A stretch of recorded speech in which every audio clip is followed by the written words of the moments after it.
dari kelompok 4 ingin mempresentasikan hasil kerja kami. Ada satu orang yang tidak hadir. Kelompok kami ada Aris, ada Rini, Rismawati, Tiara, saya sendiri, Hesti, Yuli, dan Zaitun.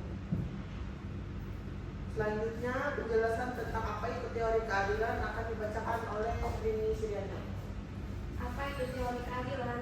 Teori keadilan atau equity theory menyatakan bahwa karyawan akan membandingkan antara input atau usaha, waktu, keterampilan yang mereka berikan dengan output atau kompensasi penghargaan yang mereka terima, baik dengan rekan kerja di tempat yang sama maupun di perusahaan lain.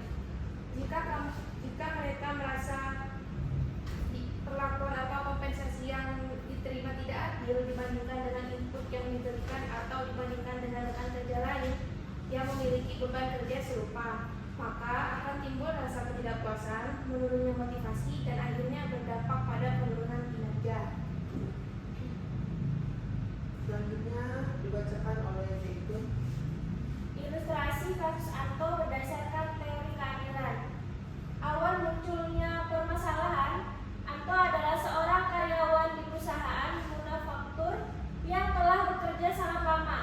Awalnya, Anto dikenal sebagai karyawan yang disiplin dan produktif. Namun, dalam beberapa bulan terakhir, Anto dan beberapa rekan kerjanya mulai merasa bahwa lingkungan kerja tidak lagi mendukung.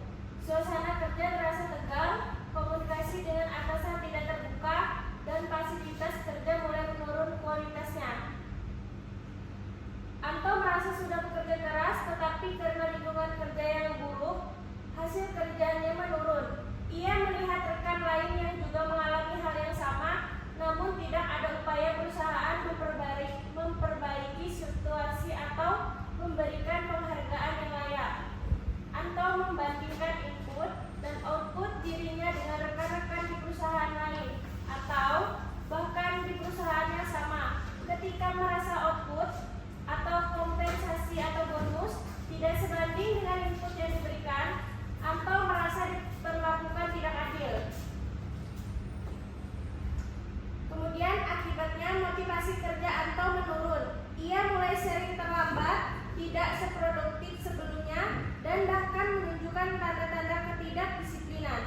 Hal ini berdampak pada penurunan kinerjanya, dan ia tidak lagi mendapatkan bonus atau insentif tambahan. Selanjutnya ada dampak ketidakadilan dalam lingkungan kerja.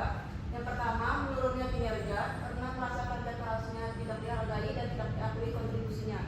Ada konflik perlakuan yang berbeda, contohnya Anto merasa diperlakukan tidak adil karena manajemen memiliki standar yang berbeda untuk karyawan yang berbeda. Yang ketiga, meningkatnya turnover dan kerusakan budaya kerja. Karyawan memutuskan untuk mencari peluang baru di perusahaan yang lebih mengapresiasi kinerja dan kontribusinya. Selanjutnya, solusi berdasarkan teori keadilan. Transparansi sistem reward yang berbasis kinerja. Dalam teori keadilan, transparansi sistem reward berbasis kinerja artinya sistem penghargaan yang adil dan terbuka, yaitu di mana satu, kriteria yang jelas, dua, pengukuran kinerja dengan cara yang adil dan tidak memihak, ketiga, informasi yang terbuka.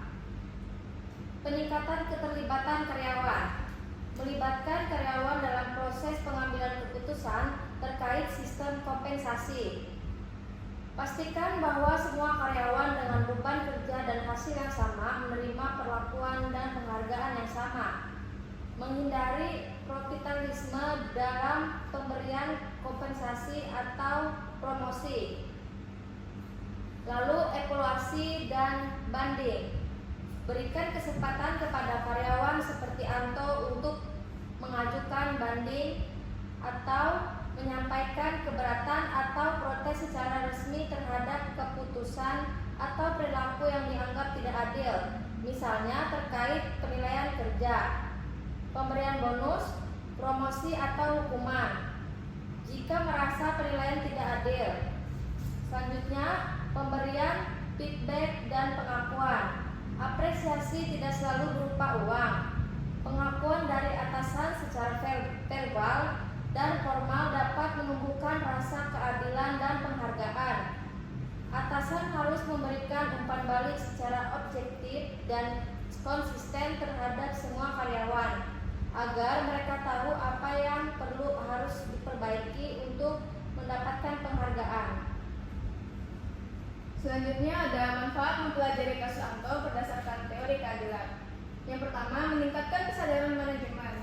Kasus ini menunjukkan pentingnya keadilan dalam pemberian penghargaan dan perlakuan kepada karyawan. Manajemen dapat belajar untuk lebih adil dan objektif dalam menilai kinerjanya.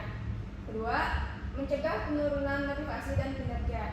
Dengan memahami dampak ketidakadilan, perusahaan dapat menghindari turunnya semangat kerja dan produktivitas karyawan seperti yang terjadi pada Anto.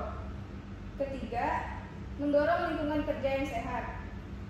Penerapan keadilan mendorong terciptanya suasana kerja yang positif, terbuka, dan saling menghargai yang berdampak baik pada hubungan atas karyawan dan dengan atasan. Kesimpulan kasus Anto teori keadilan. Permasalahan yang dialami Anto muncul karena ketidakadilan dalam sistem penghargaan di tempat kerja. Ia merasa usaha dan kontribusinya tidak dihargai secara adil dibandingkan dengan rekan kerja lainnya.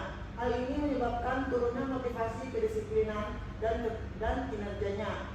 Menurut teori keadilan, ketika karyawan merasa bahwa input atau usaha, waktu, dan tenaga mereka tidak sebanding dengan output gaji, bonus, penghargaan dibandingkan rekan lain, maka akan timbul rasa tidak puas, demotivasi, bahkan konflik kerja. Sekian presentasi dari kami. Selamat siang.